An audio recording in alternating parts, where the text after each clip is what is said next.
नमस्ते दोस्तों, हिंद तोड़े सिंध में इंतहाई वॾी मशहूरी माणींदड़ ऐं वॾी जेका असां कोशिश असांजे भील बिरादरी में हिकिड़ी वॾी जेका गायका आहे ऐं इंडिया में जीअं लता मंगेशकर आहे, ईअं असांजी भील बिरादरी में हिते जेका असां हिन वक़्तु जेका असां उमरकोट ज़िले खां तालुक रखंदड़ वॾी भॻत्याणी जिया भॻत्याणी जे असां सां गॾु आहे। सो अॼु दिलि चाहियो त तव्हांखे जिया भॻत्याणी जी जेके दिलि जूं ॻाल्हियूं तव्हां ताईं पहुचाइजनि। सो ॻाल्हि कयूं त जिया भॻत्याणी जी, त उनजी कोशिश, उनजी महिनत जेका आहे उहा तव्हांजे साम्हूं आहे। नमस्ते अमा। ओम नमस्ते। जिया भॻत्याणी, तव्हांखे हिन भक्ति जो जेको आहे सो सिस्टम तमामु तव्हांजो बहितरीनु, असां भॼन तव्हांजा जाम ॿुधा आहिनि ऐं हिंद तोड़े सिंध में तव्हांजा भॼन मशहूरु आहिनि। तव्हांजा भॼन ख़ासि कर जेके आहिनि से केतिरा तव्हां अची चुकिया आहियो? भजन असांजी समर में गाया है, असीं अनपढ़ल जी पढ़ल को जी, पर एक राग रो ए थे तो वैराग। जी जी आओ। ठीक है जी, ये एक वैराग असां जो राग जो है बचपन का मने ये भक्ति रे लिहाज से जी जी, मने असां ने जड़ो कर वैराग है तो वाह वाह, उहे वैराग में मने राग बाग में असी कोन दा समझा जी बाकी सिद्धे राग में वो नसी कहंदा राव काली बाण जी, मने सिद्धे राग में जी जी, जेके भजन है अपना कबीर रा है, मीरा बाई रा है, रामाती रा है, बाबा डूंगरपुरी रा है, जी जी, या गोरखनाथ रा है, जी जी, कबीर रा है। जी जी, सो एड़े नमूने बाकी ये हिणो अजकल भक्ति जो कोई हथ ठोक करे था जी आओ। गाय पिया ए असा कोन गाइए। सही, ठीक है। ऐं भक्ति रो असा ने विराग मने जड़ो करे 50 साल रे लगभग असा गायो। मने 12 साल उस्ताद मने जमार हती हुए ट्रे में मने असा ने ये भक्ति रो विराग तो। अच्छा, ये भक्ति में वन उस्ताद भला कौन? उस्ताद बच्चू भगत ना है, माजो मामू है जी, माजो गुरु है जे जी, आई उस्ताद है जे तमाम बेहतरीन वाणे पे हमारे मशहूर है। ऐं उहे अलावा दोस्तों हाणे जेका असां सिंधी में ॻाल्हायूं वरी जेका असांजी सिंधी मायानाथ जेका असां भॻत्याणी ऐं जिया भॻत्याणी उहा मारवाड़ी में ॻाल्हाए पई, त दिलि चाहे तो मारवाड़ी खां मैं कचेरी कजे। सो भॻत्याणी, हमारा भजन तकरीबन केतिरा थी चुका है अंदाज़न?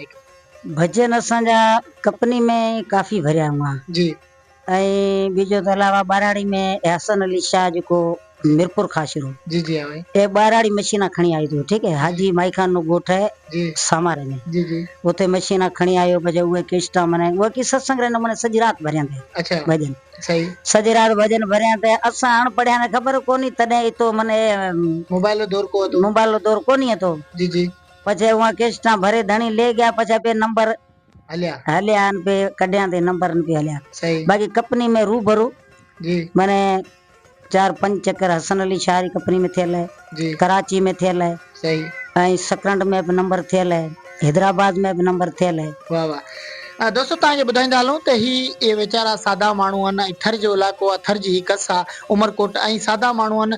त असल जेका असां तव्हांजी पैदाइश किथे जी आहे? असल पैदास असांजी जेमसाबाद।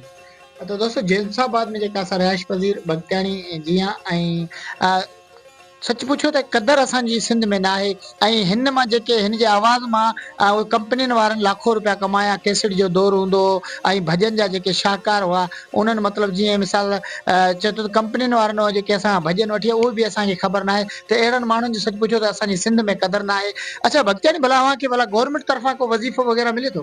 न कुछ कोन मिलियो। अच्छा, त दोस्तों जेका असां हिन जेका असां दिलि जी ॻाल्हि हिकिड़ी कई त असां ग़रीब सादा माण्हू, असांखे ख़बर न आहे त असांजा वज़ीफ़ा बि अचनि था अलाए न। सो ऐं इहो ई चवंदुसि असांजी सिंध हुकूमत खे ऐं असांजे जेका असां सकाफ़त या उन खां अलावा राग रंग जी जेका वज़ारत आहे जंहिं वटि वाघ धणी आहिनि, उन्हनि खे गुज़ारिश कंदुसि त अहिड़नि जेके आहिनि से मायानाज़ फ़नकारनि जो ऐं भक्तनि जो ऐं जेके पंहिंजी जेका असां वाणियूं भॼन जे ज़रिए मशहूरी माणींदड़ आहिनि उन्हनि जो क़दर कयो। क़दर वारा कम थिया खुटा ख़रीदार, हीरे ऐं जवाहर जी के सालिक लहन सार, जेके लोह कुटिन लोहार तिन खे कहिड़ो क़दुरु सोन जो। सो सोन जो क़दर कयो ख़ुदारा। ऐं अहिड़नि जेके महान कवि जेके रागी आहिनि या फ़नकार आहिनि या उन खां अलावा अहिड़ा जेके अमर आवाज़ आहिनि उन्हनि जो क़दर कयो। छो त मरी वञण खां पोइ सभु कुझु चवंदो हे ॾाढो यार भलो, हे यार ॾाढी भॻत्याणी जेका असां तमामु बहितरीनु जे गायका हुई। सो अहिड़नि अनमोल भॻत्याणी जेके आहिनि इन्हनि जो क़दर कयो। सो असां सां गॾु चतुमल बि गॾु आहे, हिन इलाइक़े जो समाजी वर्कर आहे। चतुमल, तव्हां हिते तमामु तव्हां आवाज़ हाईलाइट कंदा, हेॾो वॾो तव्हां वटि हिकिड़ो नाले वारो अमर आवाज़ मौजूदु आहे, तव्हां हिन जे लाइ कुझु कयो भला? साईं वफ़ा साहब तव्हांजी वॾी महिरबानी आहे। जी असां इहो भॻतियाणी जेका आहे हिंद ऐं सिंध जी मशहूरु भॻतियाणी आहे, जी हिन जो दुनिया जे अंदरि नालो आहे। किथे बि तव्हां वेंदा, इंडिया जे अंदरि ॾिसो गाना सोशल मीडिया तव्हां ॾिसंदा त ॻाइनि ॿिया पिया, पर आवाज़ु भॻतियाणी जीअं जो हूंदो। त एॾी मशहूरु भॻतियाणी आहे, पंहिंजे पाकिस्तान जे अंदरि बि हर जंग कंहिं ट्रैक्टर जे अंदरि रक्स जे अंदरि हिन जो आवाज़ु तव्हांखे मिलंदो। पर असां बि हिन जो तमामु पोस्टूं रखियूं आहिनि। काफ़ी माण्हू हिते ईंदा आहिनि, भरे वेंदा आहिनि, उन्हनि खे हलाइण जी वॾी कोशिशि कंदा आहिनि।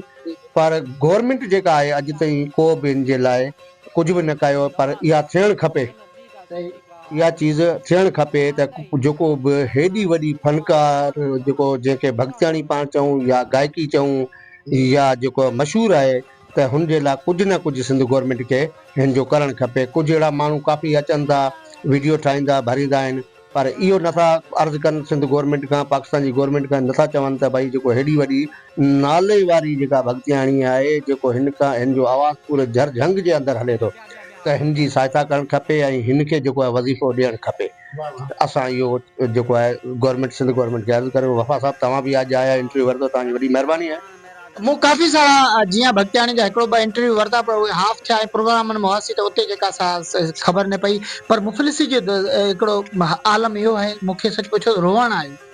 रोअण इन ॻाल्हि ते आयो त मां जॾहिं उमरकोट खां शिव मंदर वारे रोड ते अची रहियो हुउसि, त जीअं भॻतियाणी खे मूं रक्शे में ॾिठो, हिकिड़े आम रक्शो जेको हुन में अची रही, हेॾी वॾी नाले वारी गायका, हिन वटि चढ़ी लाइ सवारी न आहे। त हुकूमत सिंध खे गुज़ारिश कंदुसि त ख़ुदारा अहिड़नि फनकारनि जो, अहिड़नि अज़ीम इंसाननि जो क़दुरु कयो। ऐं जीअं भॻतियाणी खे थोरी गुज़ारिश कंदुसि त थोरी मामूली को बि अहिड़ो आवाज़ु पंहिंजो थोरो आवाज़ु ॿुधाए। जी थोरी तबियत नासाज़ हुजण जे करे, थोरी तबियत बि नासाज़ आहे ऐं गुर्दनि में थोरी तकलीफ़ रहे थी। सो आउं चवंदुसि त जेकॾहिं अहिड़े आवाज़ खे तव्हां अमर बणाइणु चाहियो था या हिन जो क़दुरु करणु चाहियो था, जीअरे क़दुरु कयो। मरी वञण खां त पोइ चवंदा हिन खे मूं हेतिरा ॾिया, हू सिर्फ़ु फोटो सेशन हूंदी। सो महिरबानी कयो, अहिड़े आवाज़ अमर आवाज़ खे अमर कयो। जी भाई ॿुधाए। छा लती वॾी भाई हुए। जी आईंदा लाईंदा वञ ॾियण राणल, मूंखे जुदाई थी मारे अला। आईंदा लाईंदा वञ ॾे, आए बेठो चए मोही जो भेनरियो अला। ओ घर में जा देर राणल, मूंखे जुदाई थी मारे अला। आईंदा लाईंदा वञ ॾे। सच पुछो त मुंहिंजा जेके आहिनि से नैण आला थी विया, ई अमर आवाज़ ॿुधी। सो ख़ुदारा कुझु जेका असां अहिड़नि माण्हुनि जो क़दुरु कयो। सो अॼु इन जेका असां उमरकोट में मौजूदु ऐं जीअं भॻतियाणी सां जेके दिलि जूं ॻाल्हियूं ॿुधियूंसीं, ऐं सच पुछो त अहिड़नि फनकारनि जो क़दुरु कयो। ऐं मां वरी बि इहो ई चवंदुसि हुकूमत सिंध खे त असांजी सुवारे सिंध आई, असां सां इन्हनि जो क़दुरु कयो, जीअं अमर आवाज़ जेके आहिनि अमर बणिजी वञनि। ऐं तव्हांजो ख़ादिम दोस्त वफ़ा सुमरो लावती, साथी दोस्त कैमरामैन भागचंद भाई, ऐं उनखां पोइ जेका असां राजू भाई ऐं असांजो समाजी वर्कर चतूमल खे ॾियो मुर्की मोकल। हूंदी हयाती पया थींदा मेड़ा, हूंदी हयाती पया थींदा मेड़ा, चङो पार बेड़ा सिकुनि जे सगन जा छिके जलज छेड़ा, चङो पार बेड़ा। या खणी ईअं चइजे आजिज़ हुजण जे सुठनि वांगुरु, त जॾहिं मींहं वसंदा ऐं वसंदा वीराना, कंदे यादि आजिज़ हुजण खे ज़माना, असीं प्रीत पंहिंजी पुॼाए वञूं था, असीं पंहिंजो वारो वॼाए वञूं था। नमस्ते।